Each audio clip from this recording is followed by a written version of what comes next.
Creek Township for zoning and planning, and we were getting close to Oleo Road with our development. So it was like, okay, what's going to happen out here in the future area? So people came together across a number of months to put together the comprehensive plan. And in that comprehensive plan, this intersection, northwest corner, Cynthia and Southeastern was designated to be future commercial at that time. So then in 2000, I was driving around the perimeter, which developers tend to do, and there was a sign for sale on both parcels on the east side of Cynthia Ann. And so I called the development director, Wes Bucher. I said, Wes, we got to get out here. The town needs to buy, the town at the time, needs to buy this ground to preserve it for a park. My company and family have a long history of providing parkland, school land, and church sites throughout Fishers. So I couldn't buy this land and donate it, but I said, Wes, get out here. Let's get this under contract, and so that the town can secure this for future park. So I brought Wes and John Isaacs, his assistant, out there, and we looked at it. I put offers in on the ground. As soon as landowners get awareness that a government agency is trying to buy land, the price goes up. So I put both parcels under contract, and Wes contacted the schools, and he thought maybe the schools would want a portion, thinking that too much ground was there for just a park. So I did that. We got to the closing table. At the closing table, I assigned my rights, my interest to the town and to the school, and they purchased those parcels at the offered price. Just side note, the Cynthia Ann Park site was owned by Dan Burton and his son-in-law, congressman, and he thought that he made a bad deal. He thought, when I transferred it, he thought I made a bunch of money, but I didn't. What I got out of it was the property owned by the school site also owned the ground to the west where the Fall Creek Marketplace PUD is. And so, and Wes said, what do you want out of this? I just want that future commercial. At the time, it was only 14 acres, so when I started talking to Wes and town council members at the time, they said, well, that's not big enough. We're going to need more land out there for future commercial. So then I bought the piece to the west, 5 acres, and the piece to the north, which was a combined 24 acres. So then, in the meantime, actually we were involved when we brought grocery to the 116th and Allisonville Marsh store back in 1984, and people in Sunblest were very upset. We were bringing a grocery store to 116th and Allisonville. They said, well, we can get our groceries in Castleton. We don't need that. Then we went to 116th and Oleo with the Kroger. That was quite a battle. And eventually it was approved. The Kroger was there, same thing. People said, we can go somewhere else. I think they were going down to Pendleton Pike maybe to get their groceries, but it was always somewhere more convenient. And it just, of course, now you see what happened to 116th and Oleo. So this piece is still part of any comprehensive plan that's been done. It's always a neighborhood retail. And as Gabrielle showed, the Vision 2040 plan has this zoned exactly as 116th and Oleo is zoned. Same type use in the Vision 2040.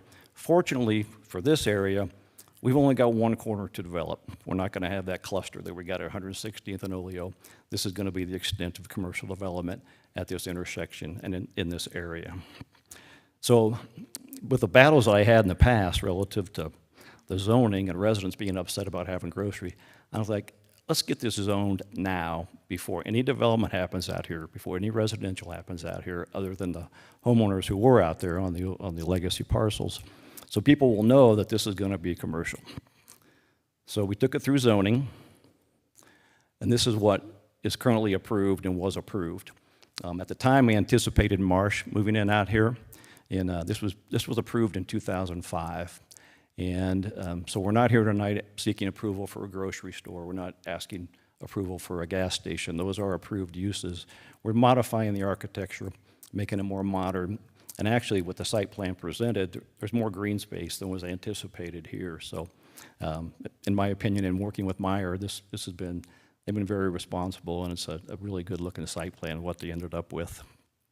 So this is what's approved. And then it was up to me, I suppose, to try to, how do I keep people informed of what's going to go on out here? So when I developed Welchel Springs, this was actually an exhibit that I presented to the Plan Commission and the City Council at that time to get Welchel Springs approved. And it shows that commercial. So I wanted people to know, okay, you're going to approve this residential. There is commercial already approved here. And actually, there was remonstrance against Welchel Springs as well. Traffic complaints, too dense, et cetera. But it's a great neighborhood, and I'm glad it's there. This shows pretty much the area. This is fairly current, showing the area and the amount of housing that has arrived out here that was not here when this was planned with the parks and the schools. You can see that housing continues to expand to the south and to the east as well, all the way over to Atlantic Road eventually. So the need for services in this area is only going to increase as time goes on. I've really enjoyed getting to know Meijer. They built a 90,000 square foot store in Noblesville. I went by there. I thought it looked great, clean lines. They've got people internally who get hired as teenagers who now manage stores, manage multiple stores. So they hire from within. I just think they've been really good to work with, and I've appreciated it. That's all I got. Thanks, Cody. So I thought it would be useful to put up a slide of what the 2006 approved zoning would allow on the site and what the site is approved for now. So I know staff went through this, just to quickly kind of run through this. You know, it allows a 65,000 square foot grocery store, 25,000 square feet of small shop space, possibly up to 5 outlet parcels. I will say that the site plan also shows 4 curb cuts along South Cynthia Ann, excuse me. There's no limitations on outlet building size. There are no limitations on fast food or coffee chain drive-throughs. You know, admittedly, this is a bit of a worst-case scenario, but you could have, under this zoning now, a liquor store, dry cleaners, hardware store, a smoke and vape shop, bars, or a dollar store on the site. A fuel center is approved, and also one thing that's come up a lot is additional parking for Schoolhouse 7, which we're going to address. I'll address a little bit more when I show you our proposed site plan. But we're working with Schoolhouse 7 to basically give them a parking easement so they can more than double their parking. We're trying to be a good neighbor and work with them, you know, and so I just wanted to kind of point that out. And this site plan doesn't account for that. So if someone else were to come in, this is what they could do. So what we're proposing to do is modestly increase the size of the store. Again, this is less than half the size of our existing supercenters. We have increased the landscaping, provided more green space on site. We have provided pedestrian connectivity throughout the site with a significant number of walkways. The walkways are 8 feet wide. The sidewalks on each side are 10 feet wide. There are walkways through the parking lot. They're hidden by the green trees that are right here, but they're there. And so we rotated the fuel center, as we mentioned the PUD committee, so the rear of the building is facing southeastern. It's not the front of the fuel center with the canopies, so you know, the building will block additional light that will be generated by the pump area. So we've also agreed to limit the outlet building size to 5,000 square feet. And we've limited the tenants to, as Gabrielle mentioned, to childcare, medical, office, beauty, hair salons, personal services, those things, restaurants, you know, but no fast food style drive-ins, drive-throughs, excuse me, or a bar, no taverns. As an aside, Meijer, either through a lease or through other legal documents, put severe restrictions on the activities that can take place that are above and beyond what I'm talking about here. So, you know, no adult uses. It's not zoned for that anyway, but I mean, we don't allow any of that, you know, in our shopping centers.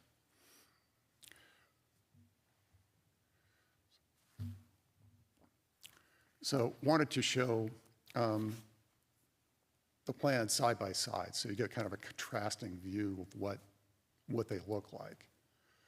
And I'll kind of walk you around our site plan. So here is the additional parking that we're offering to the Schoolhouse 7 Coffee. And you can see how much it increases, you know. Do you know how many additional spaces? Ryan, do you remember, is it 25? I think it's 25. Yeah, I think we got it. Thank you. Okay. And so we've proposed a right-in, right-out access point here on the curb with a median, we've added a concrete median here that extends down. Part of it is curbed with grass, and then it comes down to a solid concrete median here to prevent any left-hand turns, illegal left-hand turns into that right-in, right-out. And so, but it doesn't interfere with left turns into the school. As you go north, this is a full access curb cut. This is the pharmacy drive-through here. Our loading dock is in back, which is blocked almost entirely by the building from surrounding residential. This is our mechanical area, electrical and milk crate storage area, which is screened with a masonry screen, as well as the loading dock being screened on each side by a masonry screen. There's significant landscaping on the north boundary. There's the school, the elementary school to the north. School owns the property on the west side. There's additional screening there, but this, I don't believe there's any plans for development right now. I think they're holding it for future use. Right here on the west side of the building is our customer pickup area. And in addition to all the walkways that we've added to the interior, there's 3 seating areas that we added to allow people to, you know, congregate in. If they, you know, bought a pop or had a sandwich or something, they can sit down and have that. There's one here on the west side. There's one here kind of in the center of the development, and then another that we added at staff's request down by the Schoolhouse Coffee area. So we've significantly reduced the intensity of development that's really allowed under the current zoning. We've made some modest asks in terms of increasing our building size and being able to you know, make some small minor architectural changes, moving from you know, masonry requirements to a cast panel with a brick imprint requirement, which was reviewed in the PUD committee earlier.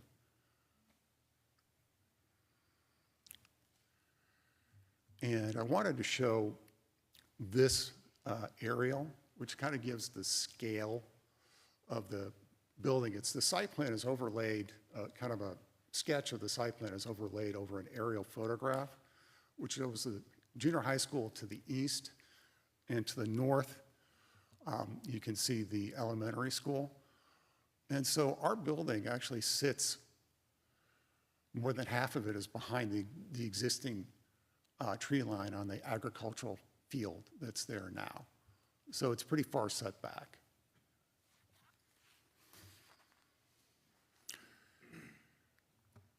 I'm going to go back, just one thing I wanted to point out. One of the things that we've done is this is a continuous berm that goes along here. It's 3 to 4 feet high. It has landscaping in it. So, you know, with the combination of the berm and the landscaping, it's going to be approximately about 5 feet high. I'm a little over 6 feet. So we're talking about a barrier that's about this high. So unless you have an extremely large truck, you're not going to see any headlights through that. The landscaping that's shown on this plan and in our prospective views are coming is assumed to be about 5 years after the store opens. So we wanted to not show it being too mature, but show it with some of the development that it'll have over time.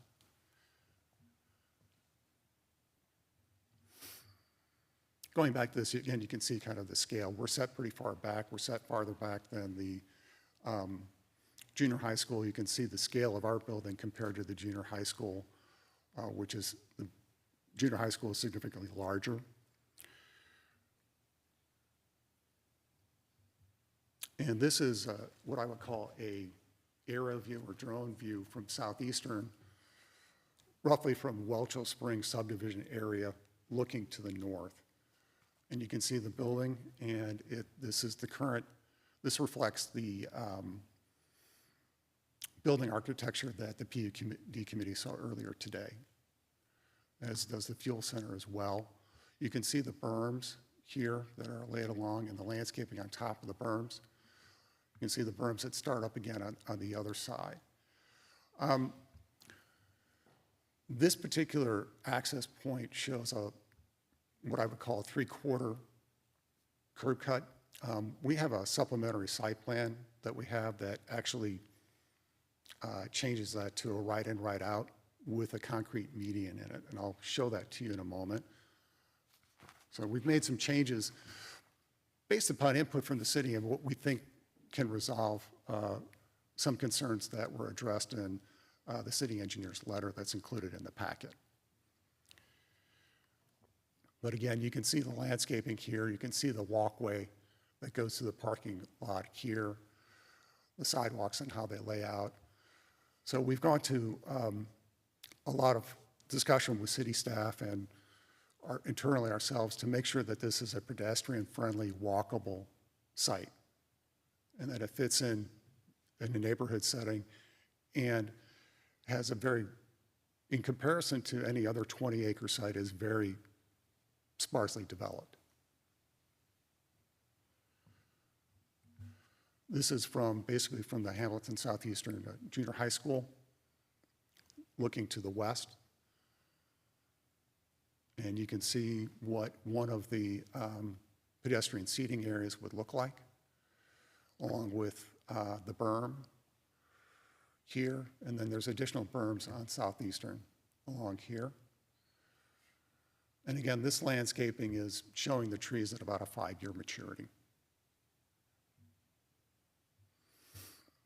Okay, so we did make, as I alluded to earlier, some significant changes into the access here to, I think, resolve concerns that were indicated in the city engineer's letter. So starting from the westernmost access point here, we changed that to what they was asked for, which is, a right in, right out, left in access. Moving down to the M Express access point, we've changed that to a right in, right out, and we've added a center median, concrete median, that would prevent illegal left-hand turns into that right in, right out.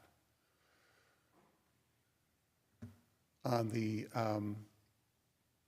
east side, on the other side from the school, again, we've added the concrete median that I talked about earlier. It comes down. That would prevent an illegal left-hand turn into that right in. It still allows for people to turn left into the school. And as I've been told that, when school comes in and out, there's traffic, police officer, on site directing traffic.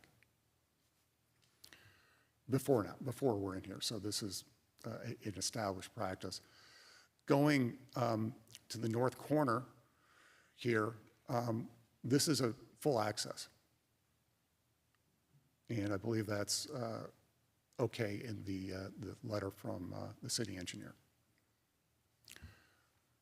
So wanted to try and address that. We've done what I think we can to address the concerns that were expressed in that letter. Going on just a little bit, we have a couple pictures of a Macomb Township store. This is what I have on hand. This is what shows what the interior of the grocery store looks like. This is exactly the same as the Noblesville store. You can see produce, floral area. And these are some shots of some of the other parts of the store, including produce and the wine section, the butcher area, and some of the remainder of the interior of the store. One of the other things I'd like to kind of point out, again, I alluded to this, is that Meijer donates in excess of 6% of its net profits back to the community. And so I've got some examples of what Meijer has done over the last, well, almost 15 years, actually. So we've donated to the Hamilton Southeastern Schools. That was in 2023. We're a sponsor of Mud Sox Youth Athletics, where I think we're the primary sponsor. We started in 2021, and we're currently signed up through 2027.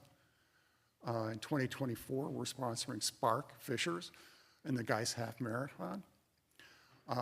We also, as a food retailer, we have a very strong advocacy of providing, food to families in need. So to date, our Simply Give program, and this is something I believe that's run through the stores, has donated over $86 million to Midwestern food pantries. Our local partners include the Hamilton County Harvest Food Bank, St. Louis de Montfort Food Pantry, and Come to Me Food Pantry. That's supported by the Noblesville store, or excuse me, McCordsville store. Here's some pictures of some of the sponsorship events. And that is the end of my presentation. We certainly have people here to answer questions and welcome any feedback that you can give us. Thank you. Thanks for your presentation. Any questions at this time from board members for the petitioner? Yes. So on the right in, right out, if somebody takes a right out of one of those, how far do they have to go, like if they want to go back and either do a U-turn, or what is going to be the recommended way for them? So if they come out of the most north entrance onto Southeastern and they take a right, is there a roundabout next? I'm just not sure. Is there a roundabout? Yeah, Kim, there's a roundabout literally right there at that intersection of Okay. Hamilton Southeastern Okay. and Cynthian Road, which is pretty new. You can't see Can't it. see it. Right there is a It's roundabout. right Yeah, here. so I'm talking if you're going north on Southeastern and you come out of that most north onto Southeastern, how far does somebody have to go there to get, either hit a You gotta go roundabout? back up to 136th Street. Actually, no. No, that's full That's not access. true, because we're building a new one now, right? Somebody help me here with the city. Thank you. It's gonna be built at 126th Street Okay. in Southeastern, so that's where it's actually, road's closed now, because I try to go down there all the time and forget. It's open.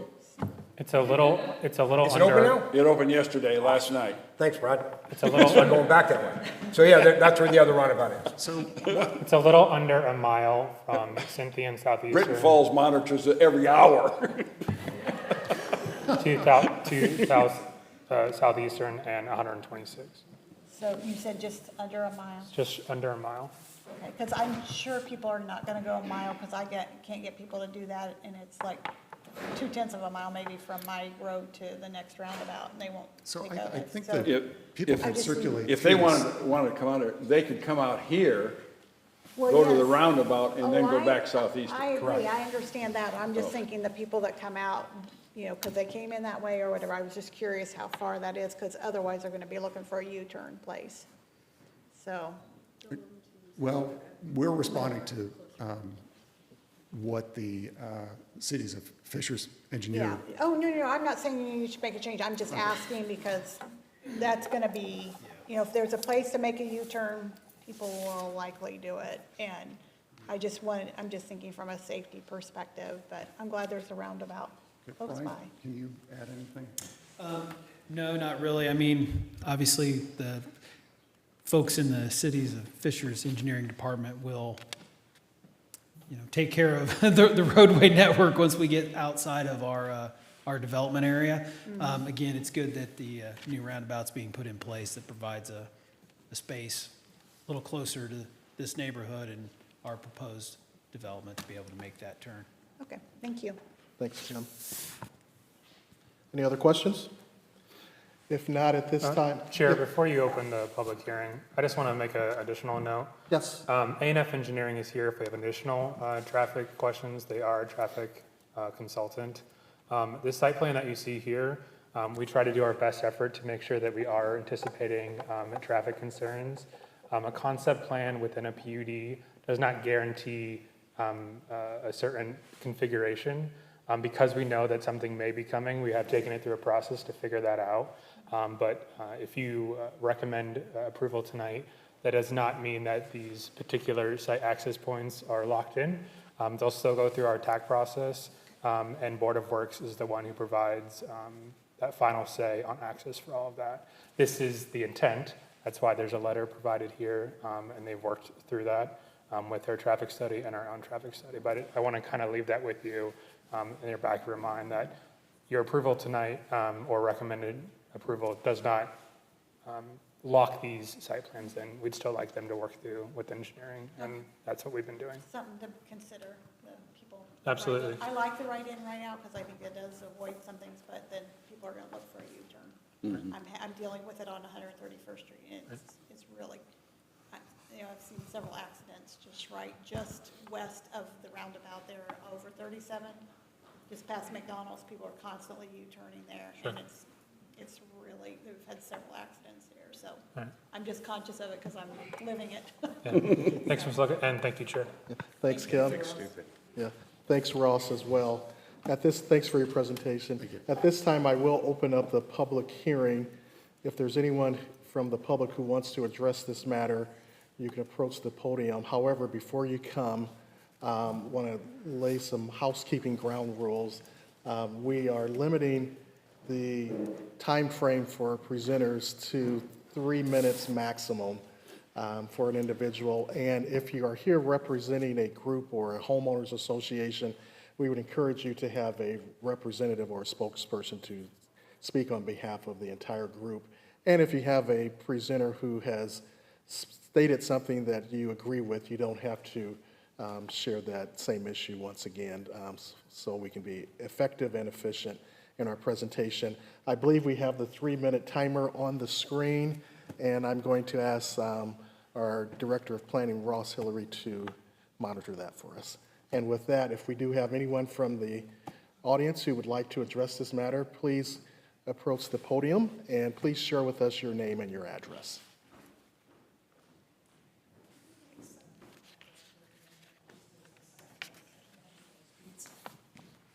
This one.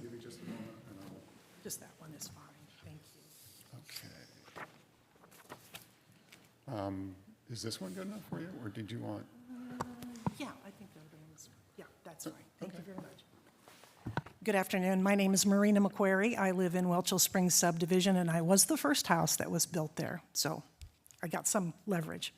The first thing I wanted to mention was that normally, PUDs that have been around for 18 years sometimes never get reviewed again. And many county planning and zoning commissions in Indiana have a time limit where if it's not been activated or developed within 5 to 7 years, they come back and they get another approval, and it allows a public hearing to be utilized. The one thing about this is I feel like we've kind of all moved out there in the middle of nothing, and we have all these wonderful homes, and now all of a sudden we've become a retail destination.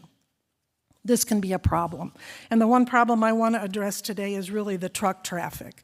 So if we have the, how do we get this back up here on the screen? Okay. Well, you've seen the site plan, so you've got to look at the numbers. Right now we have about, in the first 2-mile radius of this location, about 8,254 homes. I actually went to the recorder's office and counted them. But only about 1,600 of those are right now in the 1-mile radius around the store. So that would increase traffic, not just coming from our area that utilizes that space and those roads, but now we're bringing in more traffic from Saxony, from the northern part, from as far away as Ingalls and Fortville. So you have to understand there's going to be a heavier traffic pattern, which I know they've done a traffic count. However, when it comes to the truck traffic, that is a concern that personally I have. Cynthia Ann Road has been cut through from southeastern to Florida. There is a path that bisects, actually the street itself bisects Welchel Springs into half. One half of Welchel's on one side, one half is on the other. So when you're looking at vendor trucks, like the Coca-Colas, like the Hillshire Farms, Dean Foods, they all have route trucks that come through and deliver from a Kroger to a Meijer. The Kroger delivery person from we'll say, Hillshire Farms or Coke is going to bisect and use that cutoff. So now we have the risk of semis coming through to bisect that, where we have residents on one side with children going to the pool area and the playground, which is on the opposite side of the street. So we have a real concern about how that's going to be affected and what control we have over that no truck traffic signs that could get posted, but they still come through anyway. We still have problems with dump trucks that come through for other developments. So I think there's some more looky-loo there for the additional traffic that I think this is going to create. That was all I wanted to kind of point out. Just taking a look at that more carefully. Thank you. Thank you. Do we have anyone else from the audience?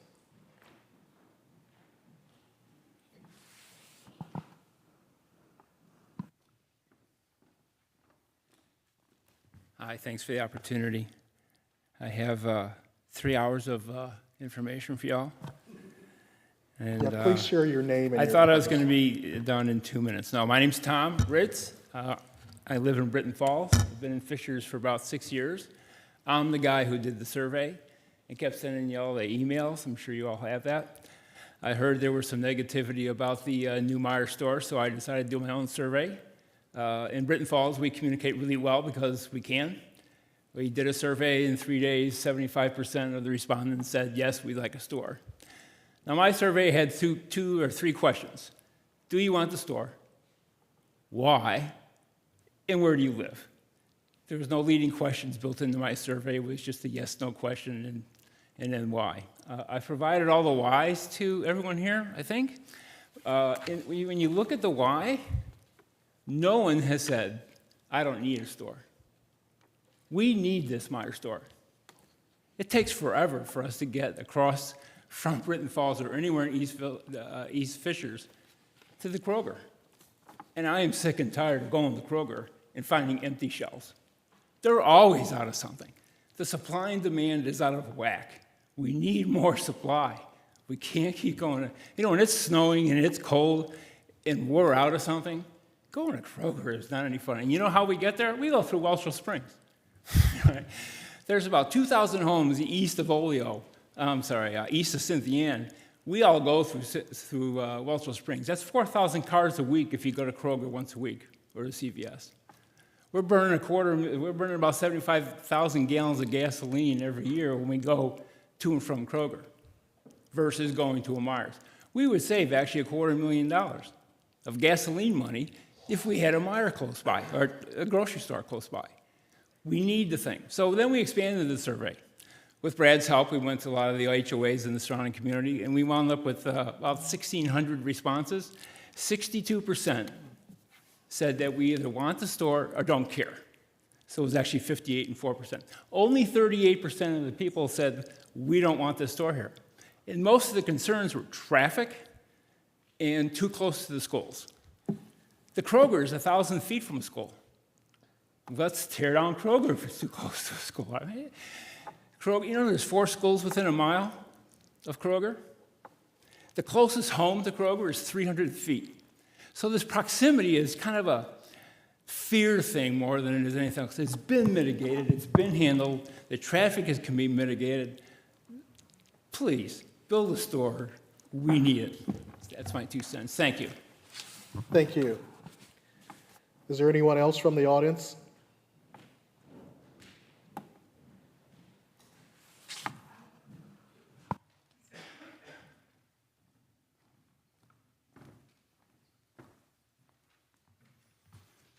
Hello, thank you for having me. My name is Terry Wilkins, and I want to thank you for the opportunity to speak before the commission this evening. I come before you as a senior citizen who resides approximately 1.5 miles from the front door of the Meijer being proposed here today. I want to thank the past and present leadership of Fishers, who back in 2006 had the wisdom and the foresight in their grand plan for this area to set aside a significant piece of land with the intention to attract a grocery store chain. Although some have suggested otherwise, I believe the long-term plan to locate a grocery store here was no accident. I say this because in 2006, it also happens to be the same year that Pulte broke ground for the Del Webb 55-plus senior community, now known as Britton Falls. The planners had the foresight to know that within a decade, this area would become the heaviest concentration of senior citizens in the city of Fishers, and likely the county as well. My purpose in being here is to advocate for myself, my family, and the majority of my 2,600-plus community neighbors who, whether they know it or not, need convenient and safe access to the grocery, pharmacy, and yes, even a gas station. Why is it important to seniors to have convenient access to grocery stores and pharmacies? There are several reasons that are crucial for this discussion. Health and safety. Proximity to pharmacies ensures that seniors can quickly obtain their medications, which is vital for managing chronic conditions. Convenience. Close-by stores save time and energy, making daily tasks less burdensome on seniors, and this convenience can significantly improve the quality of life for seniors. Social and mental health. Local stores often serve as social hubs for seniors who can interact with neighbors and friends, helping to combat loneliness and isolation. And they also provide employment opportunities, allowing seniors to supplement their income while contributing to the well-being of the community at large. Emergency situations. In emergencies, having nearby access to essential supplies and medications can literally be life-saving. Many seniors have mobility issues or may no longer drive. Having access to services nearby makes it easier for them to access groceries and medications without relying on others. Overall, the strategic location of these services supports the independence and well-being of senior citizens. In closing, I want to add that the Meyer organization is a first-class operation, and I am sure they will make adjustments to their construction plans that the city agrees are reasonable and responsible. I have no doubts that Meyer will very quickly become an important contributor to our community and will enhance our lives in a significant way. I urge the Commission to move the proposal forward, and I recommend approval by the City Council. Thank you. Thank you, Mr. Wilkins. Anyone else from the audience would like to address this matter?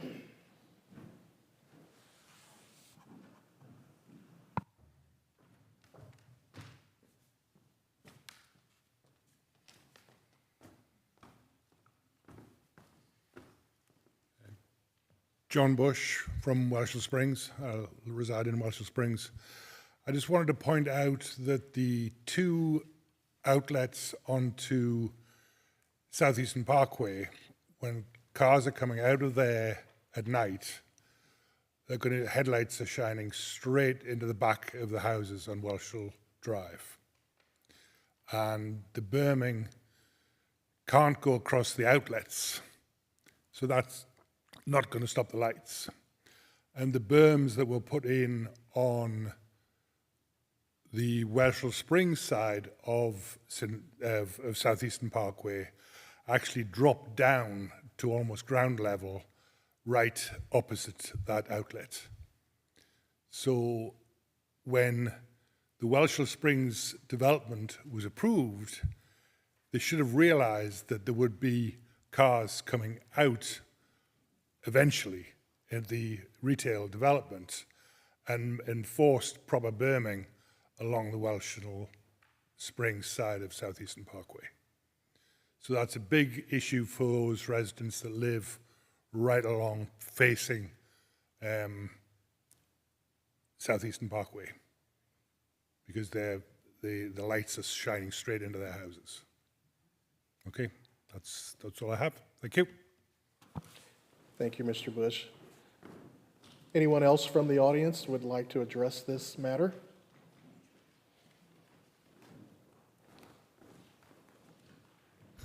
Good evening, everyone. My name is Lillian Barkis. I live in Welchel Springs. I'm here to give a report of a survey that I also took through residents of my neighborhood and 6 other neighborhoods in Fall Creek Township, and of the respondents said that they did not support the Meyer development, and 86% believe that it would negatively impact their quality of life, while some of the things that the residents would prefer were educational facilities, small local businesses, balanced developments, and not an overbearing infrastructure. Also, recreational spaces such as green spaces and splash pads. The Meyer development, it's been a conversation that we've been having for some months now, and I am appreciative that they did push it back. We did have a meeting, and I think several of you were there as well. And in the meeting, it seemed like Meyer did not want to listen to the concerns of the community, especially the ones that would be disproportionately affected by the development. So I am eager to continue conversation, but am fearful that Meyer will not open up that window of opportunity for us as we continue to develop this plan. I also know with it being so close to the different schools that students and young children have minds that will naturally just want to utilize space where they seem safe but unsupervised. And a grocery store is a perfect place for that. And that is something that I personally, as a young person, engaged in, going to my local CVS, doing things that I wasn't supposed to be doing. So I think that is a really big concern as far as student safety and the ability to buy things such as vapes and condoms and, who knows, asking someone to buy them alcohol, which we know that students will naturally engage in. So just having that there, and then the traffic concerns as well, that is something that my neighbors and I continue to talk about. It is kind of interesting knowing that the plans could change even if there is approval, because again, at the end of the day, I was just going around that roundabout, and there were 3 young boys that were definitely not looking both ways, and darted across from the intermediate school to Schoolhouse 7. So I thank you for your time, and I hope that you really consider all perspectives in this matter. Thanks, Ms. Vargas. Is there anyone else from the audience would like to address this matter?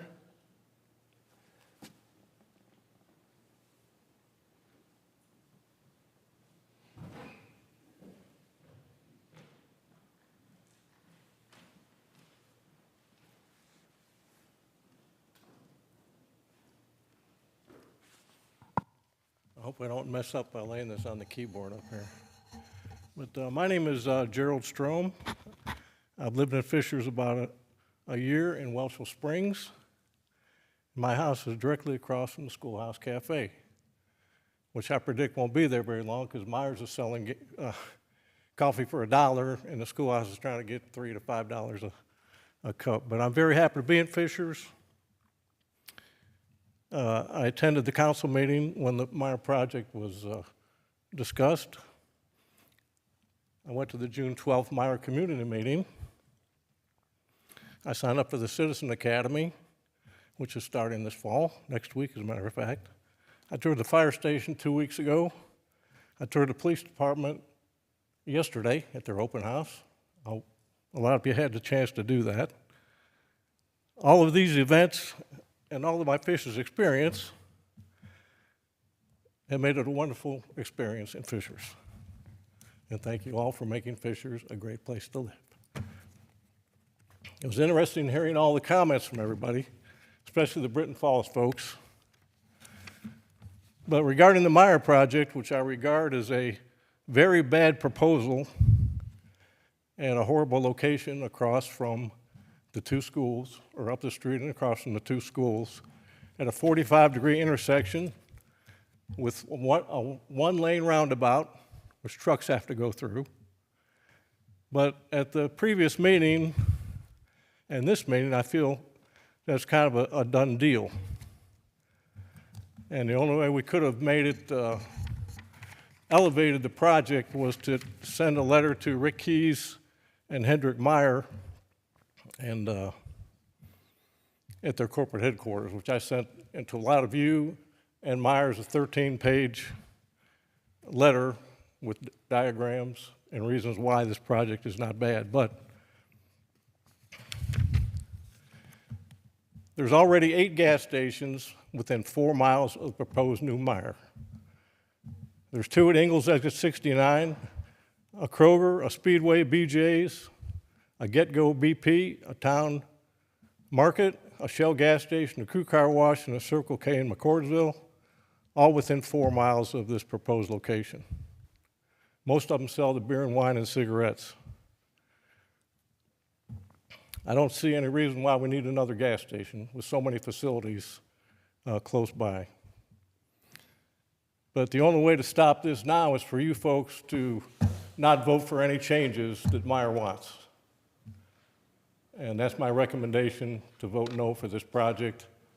And I'm sorry I don't have more time, but hopefully you've read our comments that we've sent in to you. Thank you for your time. Thank you, Mr. Strom. Anyone else from the audience would like to address this matter?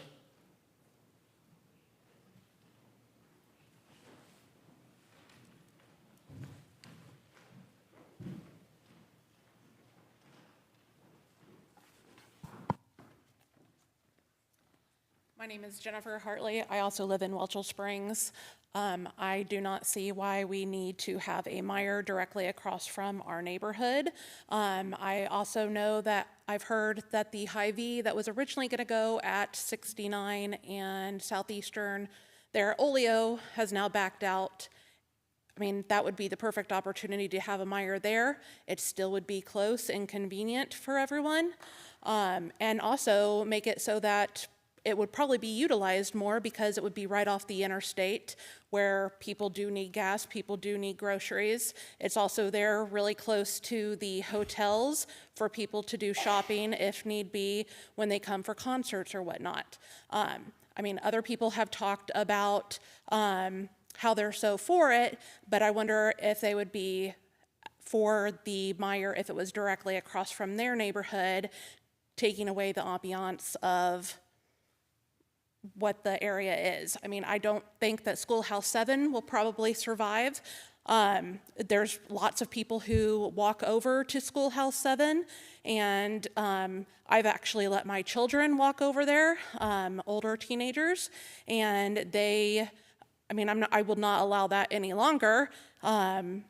I can't imagine people will enjoy sitting on their balcony smelling the fumes from the gas station while they're trying to enjoy their coffee.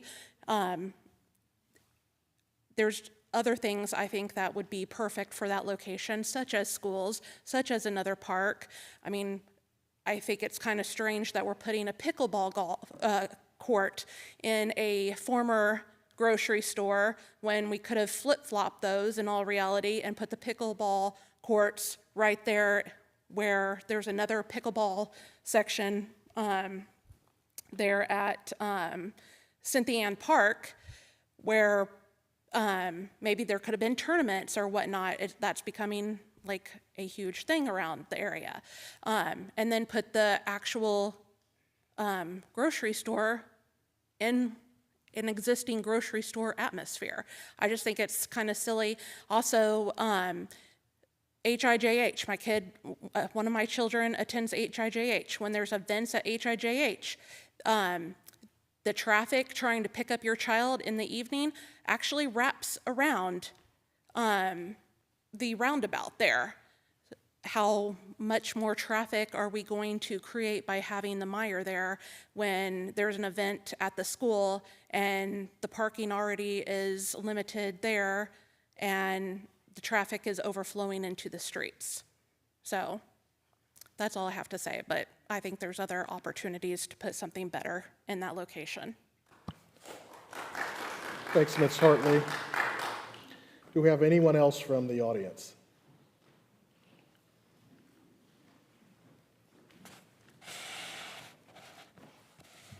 Thank you. My name is Steve Smith. I live at 15930 Blush Drive in Fishers, which is in Britton Falls, and I will present a contrary perspective.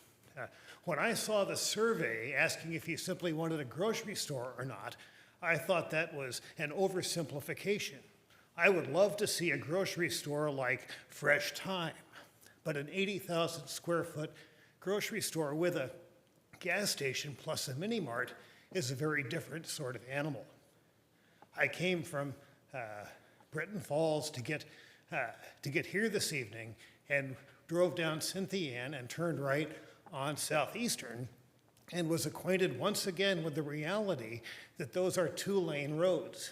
When I look at most major supermarkets and gas stations, they are on thoroughfares that have 4 lanes plus a median for turning. So looking at the roads, it looks like it would be exceedingly difficult to widen them to carry the extra traffic. Also, it takes me about 12 minutes to get from where I live in Britton Falls to Kroger.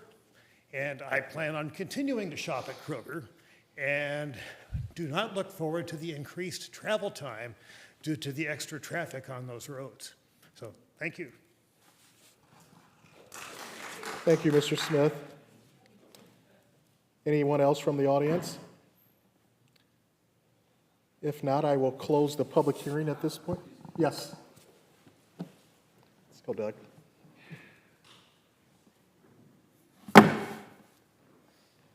Can you put the overhead back on the screen? Only if we can limit you to a minute, Doug. Pardon? I'm kidding. Gabrielle, can you assist with that, perhaps?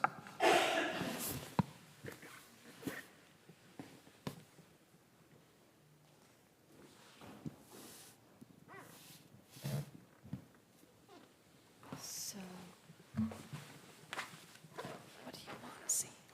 Let's see the overhead showing Cynthia Ann Road and southeastern, the PUD, where we're at on the, taking into account that property as well as the Clark land that sits in here to the southeast. Yeah, seriously, yeah. Was this zoned as one PUD at the same time? Because they were zoned together, I was there. I'm saying, is this part of that PUD? Well, we can answer after. Gabrielle, can you put up that and then let Doug start his public comment, please?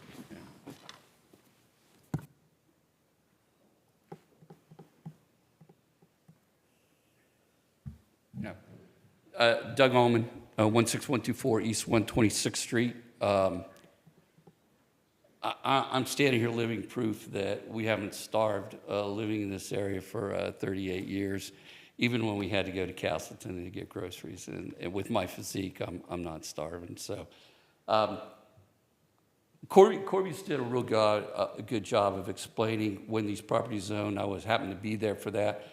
My question to you was the property that Jeff Clark owns, was that all zoned under one PUD? Because my only exception to what is being presented is the gas station was always sold to us at the time as being where Clark's property was, which is the southeast corner. I wasn't familiar that the gas station was tied to this property. I believe the gas station was tied to Jeff's property across the street when this was rezoned. I happened to be there. That's kind of thrown me for a loop, and I would like to have the staff look into that, because that can change things. It looks like this is going to pass. Again, I've been in this area for 38 years. I do believe that it's going to have consequences as far as the traffic, especially with the way they line up at the junior high in the mornings. I would ask that the city work with the schools on this traffic, because all these parents seem to bring their kids to elementary school and they line up out there, and with the input coming in from other areas, there's going to be people coming, as stated, from all over to use this store. I guess out of selfish concern is, I own land there on 126th Street. My fear is they're going to come back and widen my road and take my front land. And then I end up like paying for the growth that this store brings. And so I'm asking kind of a commitment there that you don't do that. I'm asking for kind of a commitment that people are already driving golf carts over to the park. And I understand in a conversation today that they want to drive their golf carts here.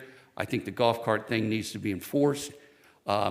It's dangerous at times, especially where they cross coming out of the Britton Falls area.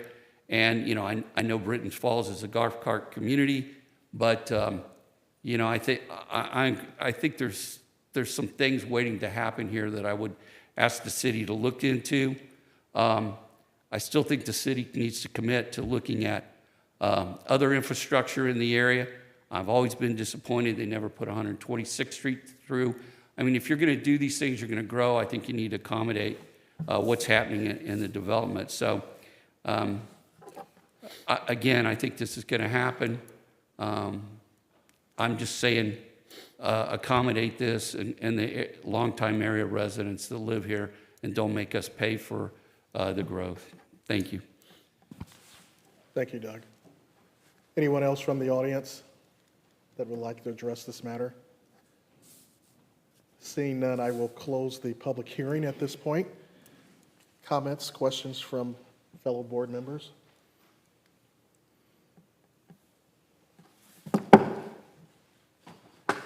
Ross, relative to the headlights right across the street, are you willing to block that to help? Because you're only looking at, what, 40 feet wide on the other side of the street? What we just discussed, if the HOA will allow us, we could try to. Yeah, because it's not your property, correct? Right. So what I think you're asking for is on the Welchville Springs common area property, adding some additional landscaping directly across from the entranceway. Entrance, yes. Which we're happy to do. Okay. You know, I would want a landscape architect to look at it so we do it the right way. Sure. And it'll be done with plantings that, you know, the city of Fishers tells us we can use. I know that we're being directed to use native plantings to Indiana, which I think is a great idea. And so we're happy to do that. Okay, thank you. Oh, I would also add that, you know, assuming that we proceed to a closing, we could even, you know, this year on the real estate, we could put it in the spring, Okay, you know, and just give it that much longer, mature. To grow. before we develop the store. thank you. Oh, and just comment, Pete, Hy-Vee is still coming, just to let you know. Okay. It's probably one of the longer-serving people on the planning commission, and certainly hadn't been around as long as Corby has with all the development stuff, but, you know, I'm well aware of what Corby and his family have done out here in the city, and they're very forthright in what they try to do. You know, I've learned a lot being on city council and on planning commission of the things you can and can't do. And there's legal things we can do, and there's legal things we can't do. One of the things we can't do is we can't take away somebody's land rights. If it's zoned in a certain fashion, we can't go back and turn it around and rezone it in another way without the consent of that landowner, okay? So that being said, this was zoned commercial, it was planned on being commercial. I don't know what to say. You know, I was here when Welchville Springs went through, and I want to tell you the amount of calls I got from my neighbors, because I'm over on that side, before one single house was built, were complaining about Welchville Springs and all the negative stuff that Welchville Springs people were going to bring to that entire area. I mean, this is a common theme which goes on. I get it, right? Hamilton Southeastern is a main arterial road for the city of Fishers, and I think Mr. Fairbach will confirm that in the thoroughfare plan that we do. It's always been considered a main thoroughfare plan, right, through there. It's one of those things that with the growth that we have, it's going to get traffic. I can't bring a development in here, whether it be houses, apartments, or even business, without somebody coming back and telling us you're going to increase traffic. You're not lying. Yes, we are going to increase traffic. That's what happens when you're in a growing community. And, you know, people want to come here. You know, we do exactly what we can do to try to make these developments as quality as we can, trying to take in the majority of the residents' opinions as we make these decisions, but we can't take away land rights, okay? That being said, I want to appreciate everything Myers done to work with the community and staff, because I've kept very abreast of that, and Corby and your group too. And maybe I can have Steve jump up if I say something wrong, Steve, here with the ingress-egress points. I have two roundabouts that we spent a lot of money on at Fishers. One at Cynthia End, one now down at 126, which I'm thrilled is open, okay? And I'll go down there tomorrow. And so I travel this corridor quite a bit. I use a cut-through through Welchville Springs when that roundabout was closed, because I got to go right by the Del Webb guys so I can get into where I'm going to out that way. So I get all what's going on. And there are two-lane roads. I think probably in time, if we can get some additional monies, those will change. It may turn into 3 lanes with middle turn lanes. My concern is that we need to probably limit the access to what the staff recommendation was on the patterns that we had. And I think there was a left-hand turn lane in the northmost on Hamlin Southeastern, which accommodated the trucks to deliver, right? Then you couldn't come out of that entrance and take a left, okay? I don't like that left exit there. The other one is a right in, right out only. Then you have a right in, right out on Cynthia Ann, full access on the furthest north point on Cynthia Ann Road. You have roundabouts, and Kim Logan was here before. Here's Kim. She was here talking about people want to go through that. Yep, Kim, I can't fix stupid for people doing U-turns in the middle of roads. I'm sorry. I mean, if I ever saw my kid doing that, I'd snatch them hard, right? I mean, it's just one of those things that's just not smart to do, but I can't stop that. We just can't. It's not that inconvenient to go use a roundabout. And I didn't come from Indiana originally. I came from the East Coast where we called them rotaries. So I had to take a driving test 100 years ago now to learn how to use those, and they were awesome. They were great then, and they're still great now. They provide plenty of ways to maneuver around places that are absolutely safe because the speeds that you're going through there on are not fast. And trust me, I'm one who likes to maybe go a little faster than I should at times, but you can't do it through the roundabouts. It's just impossible. It just, it's absolutely impossible.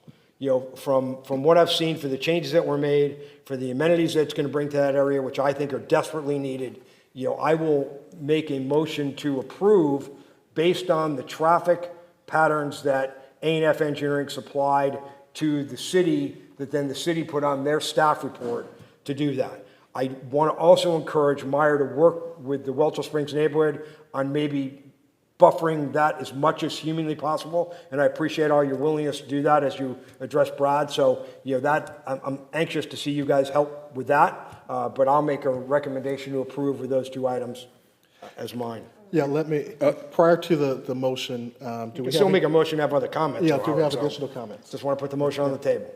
Yeah, I do. Oh, you need a second?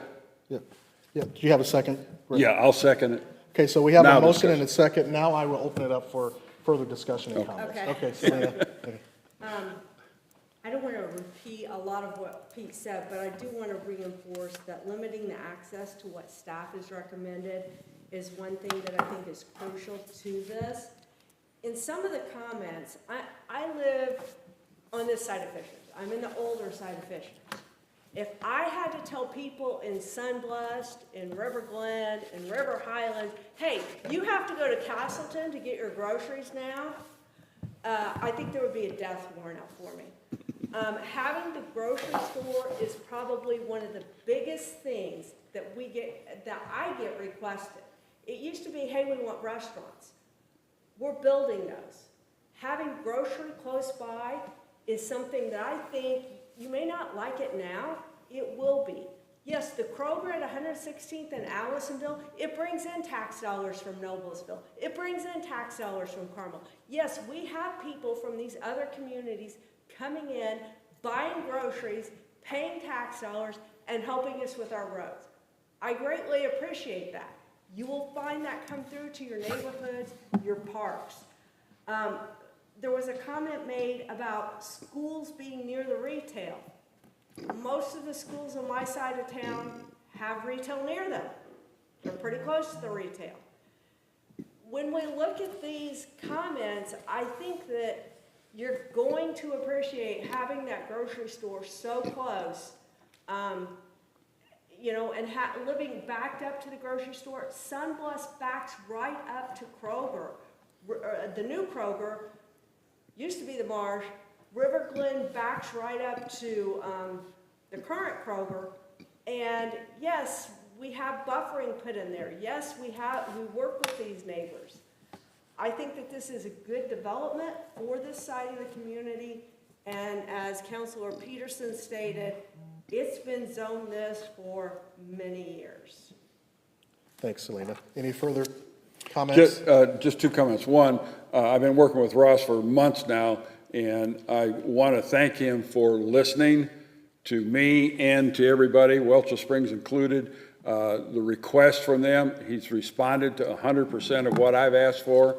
I live in Britton Falls for 9 years, and they have been after me for 9 years for a grocery store. Right, guys? But the other thing Ross, hopefully you'll trust my relationship without making an additional motion. I would like the Schoolhouse 7 to be finished negotiation before you come back to city council. I don't want to approve that and then negotiation go on afterward. So you've got 2.5 more weeks to get that finished. Okay. Because we want to protect the existing businesses that are here and not put them out of business with a new business coming into town. Okay? So President, I won't put it in a motion, but I want to make sure it's on the record that it be taken care of before they come back to city council. Thanks, Okay. Brad. Thank I you. would just say that I can't guarantee the reaction of the other party. Oh, I understand to that. The transaction. We have essentially offered them an easement on that And he property. counter-offered you Monday. Right, and I haven't had a chance to go through it. but Okay. What we offered was basically free use of that property for 7 years. And then he'd have an opportunity to buy it. And, The word free wasn't in there. well, for 7 years. And then, I don't want to negotiate it Okay. here, I'm just telling you this is what Okay. it was. And then they have the opportunity to buy it. Or after that, there's a nominal fee for the easement for 7 years. So they get 25 parking spaces out of it. And, it's, Meyer coming in and doing that for them is the best possible thing that can happen for that business. Hands down, If someone else were to come in, they wouldn't have to do that. They could develop under the existing PUD and not offer that to them. As a fellow entrepreneur, I just want to take care of the existing entrepreneurs in the city of Fishers. Smart, vibrant, entrepreneurial is our mayor's vision. We want to take care of our existing entrepreneurs. Thank you. And I just want to make one clarification. So I want to make sure the traffic patterns which I talked about are going to satisfy the city, so that's going to go through TAC anyways. So, basically I want to go back to whatever the city is going to recommend for the traffic patterns out there is really what I was trying to get to, that I'm not letting the development dictate that. I want the city to dictate the engineering requirements for the access in and out. That was hopefully to clarify that. And I think if Steve, my engineer friend back there from traffic patterns, did I say that correctly? Okay, thanks, Steve. Thank you. Any further comments? At this time, I would pass it to Kay for roll call, please. So we have a motion to approve by Mr. Peterson and a second by Mr. DeReamer, correct? Correct. Thank you. Okay, Mr. DeReamer, Aye. Ms. Logan, Aye. Mr. Peterson, Yes. Mr. Moulter, Yes. Ms. Stoller, Yes. Ms. Frazier, Yes. Mr. Stevenson. Yes. So the motion does carry. And that is a favorable recommendation to the city council. Okay. Next thing on the agenda is staff communications. Ross, any communications? No staff communications. Okay. Any summary of council action? No summary of council action. Okay, with that being the last Motion to agenda item, adjourn. we will be adjourned. You're out of here, Pete. You in a hurry, Pete?